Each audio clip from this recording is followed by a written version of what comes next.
हमने उस जिम्मेदारी के लिए अपना आपदा राहत पैकेज 4500 करोड़ का दिया। केंद्र सरकार से हम अनुरोध करते रहे, हमें आज तक कोई भी स्पेशल रिलीफ पैकेज नहीं मिला है। आपदा के बाद राहत के लिए टीमें केंद्र सरकार की आई, केंद्र सरकार की टीमों ने आपदा के बाद राहत की बात कही, लेकिन आज तक भी वो आपदा की 1 साल बीत जाने के बाद भी जो पीडीए में हमें मिलना चाहिए था वो अभी तक नहीं मिला। राजनीतिक चुनौती हमारे सामने आई।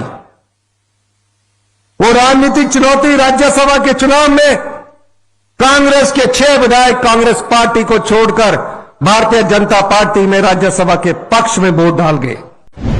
जयराम ठाकुर जी विधानसभा में कहते अब इस सरकार को भगवान में नहीं बचा सकता। सवेरे ही 7 बजे गवर्नर साहब के पास चले गए, दर्जी को कोट पैंट करने का ऑर्डर दे दिया। अब जब जो भगवान को चुनौती देता उसी भगवान ने और प्रदेश के देवी देवताओं ने और प्रदेश की जनता ने हमारी सरकार को बचाया। मैं जयराम ठाकुर जी से कहना चाहता हूं, जयराम ठाकुर जी आपने 5 साल में हिमाचल की जनता को क्या दिया? पुलिस भर्ती पेपर लीक होता गया, आप आंखें बंद करके सोए रहे। सबॉर्डिनेशन सिलेक्शन बोर्ड में नौकरियां बिकती रही, नौकरियां बिकती रही, युवाओं के साथ धोखा होता रहा, आप आंख बंद करके सोते रहे। कोरोना काल में पीपी का घोटाला हुआ,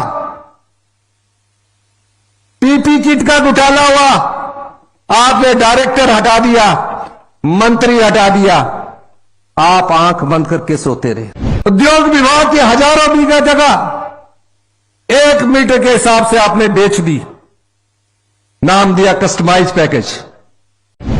मैं उन सब बातों से आपसे पूछना चाहता हूं कि आप उन भ्रष्टाचार के चोर दरवाजों को आपने क्यों नहीं बंद किया जहां से आप जनता की संपदा को लुटा रहे हैं। अगर हम सत्ता में आए हैं, मैं दावा कर सकता हूं, ना तो हम आपकी संपदा को लुटने देंगे ना ही लुटाने देंगे। हमने 4 दिन पेंशन को वित्तीय अनुशासन में लाने के लिए ठीक किया। देश के नेता कहते हैं कि हम पेंशन भी नहीं दे पा रहे, पे भी नहीं दे पा रहे। जो 1000 गाड़ियों के लिए पैसा दे रहे हैं, क्या वो पेंशन और पे नहीं दे सकते? दे सकते हैं। झूठ का कई बार सामना सच से होता है, लेकिन अंत में जीत सत्य की होती है। नड्डा जी बिलासपुर में एक रैली को संबोधित कर रहे थे। जगत प्रकाश नड्डा जी, बड़ी खुशी की बात है, आप भारतीय जनता पार्टी के नेशनल लीडर हैं, प्रेसिडेंट हैं। हमें खुशी होती है कि छोटे से प्रदेश से जाकर एक राष्ट्रीय पार्टी का नेता बनता है, पर दुख उस समय हुआ आपसे जब आप मंच के माध्यम से कह रहे थे कि सुक्खू जी की तो मती मारी गई है कि टॉयलेट टैक्स लगा दिया गया है। मैं नड्डा जी को कहना चाहूंगा, अपने भारतीय जनता पार्टी के पूरे एमएलओ को पूरा दिन, जैसे मुकेश जी ने कहा, 24 घंटे टॉयलेट में रखिए और अगले महीने का बिल चेक करिए। आप जैसे नेता के मुंह से यह शोभा नहीं देता था।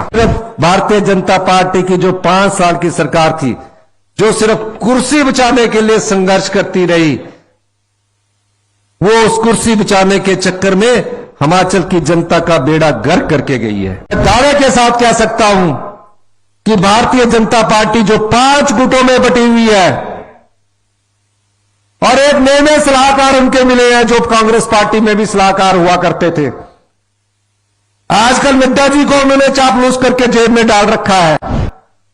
और राज्यसभा का भी चुनाव हर्ष महाजन जी जीत कर गए हैं।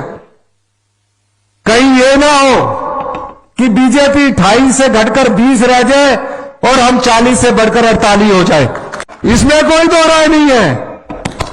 और जब ये सरकार गिराने की कोशिश कर रहे थे, हमारे साथ उस समय भी हम कुछ विधायक संपर्क में थे। अब तो जब यहां की भारतीय जनता पार्टी का कांग्रेसीकरण हो गया है, जो गंध था वो चला गया। 6 नाहन में बिंदल जी लगे हैं, मंडी में जयराम जी लगे हैं, और अनुराग ठाकुर जी लगे हैं, एक जो कांग्रेस बीजेपी है वो अलग लगी है, एक नड्डा जी लगे हैं।